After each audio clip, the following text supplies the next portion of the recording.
of your bills that have these interval meters, you lay out all the information. It's a little hard to see here, but if you can look carefully, you'll see there's the green line on the bottom that shows weather, because as I've been talking to you, weather is quite important.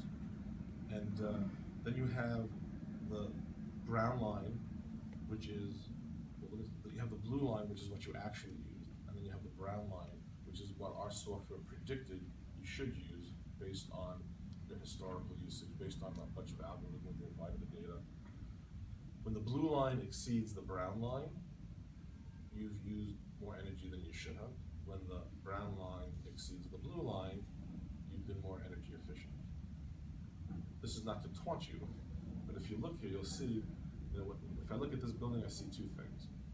Clearly, I see on the weekends that there's more usage going on than should be anticipated. That would imply to me that maybe someone's leaving some equipment on over the weekends, or maybe someone's coming in and using the buildings for, maybe it's legitimate use, maybe it isn't. So, and then I see this a few times during the week, especially this one instance over here, on the 7th, 6th day, where you see that blue line, that blue thing sort of blip up.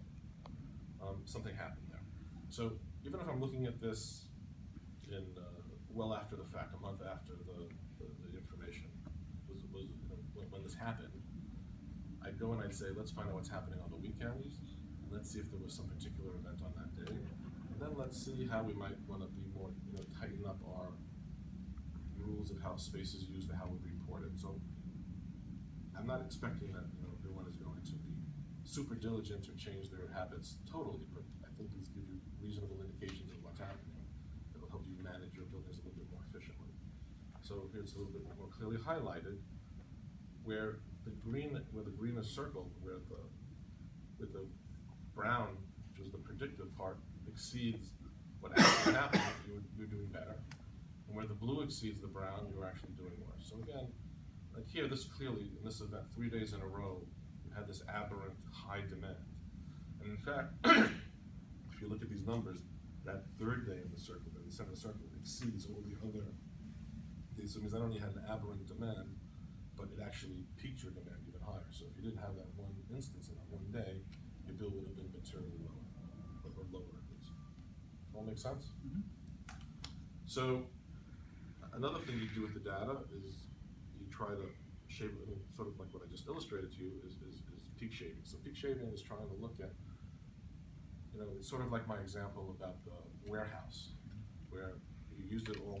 Ideally, you want to use your energy, and I'll show you a good slide of that. And the most ideal, it's like a pipe. You want to keep the pipe full and use it all the time, because you're paying for the pipe to be there. You want to get the maximum usage of the pipe. You don't want to have just drips of water, drops of water going through the pipe. Looking at where you have these aberrant peaks, like what I showed you before on the previous slide, or this, you can see here what's been sort of boxed in here, can have a material effect. It isn't like you're going to catch it all because it happens in real time, but knowing that it happens can make you more aware of how to look at what the causes are. It's not simple, but it's something that you should try to get your building engineers to start to focus on, be a topic of conversation. An extreme story. I was once walking